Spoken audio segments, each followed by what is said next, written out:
క్రమశిక్షణ కమిటీకి మేము కంప్లైంట్ ఇస్తామని చెప్పారు. అందువల్ల ఈ ఇష్యూని మేము ఈరోజే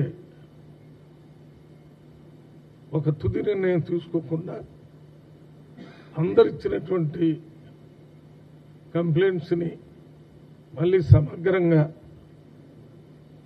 మళ్ళీ ఒకసారి డిసిప్లినరీ కమిటీ మీటింగ్ పెట్టి దాని మీద నిర్ణయం తీసుకోవాలనుకున్నాం. అదే రకంగా చిన్నారెడ్డి గారు మాట్లాడిన దాని మీద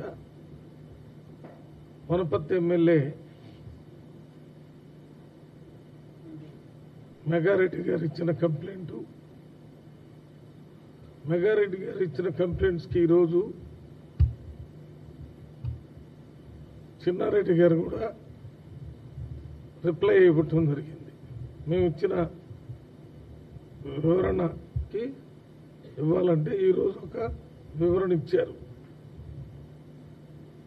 ఆ వివరణ కూడా చదివాం. మరి దాంతోపాటు చిన్నారెడ్డి గారు మాట్లాడినటువంటి పెన్ డ్రైవ్ కూడా మాకు ఇచ్చారు.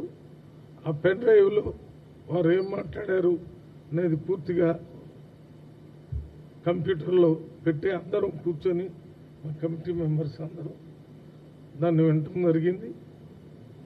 అందువల్ల దీని మీద చిన్నారెడ్డి గారు వివరణ ఇచ్చిన తర్వాత మరి ఈ కంప్లైంట్ చేసినటువంటి ఎమ్మెల్యేని మళ్ళీ ఒకసారి పిలిచి చిన్నారెడ్డి గారు ఇచ్చినటువంటి సమాధానానికి మీరిచ్చిన కంప్లైంట్కి చాలా తేడా ఉంది.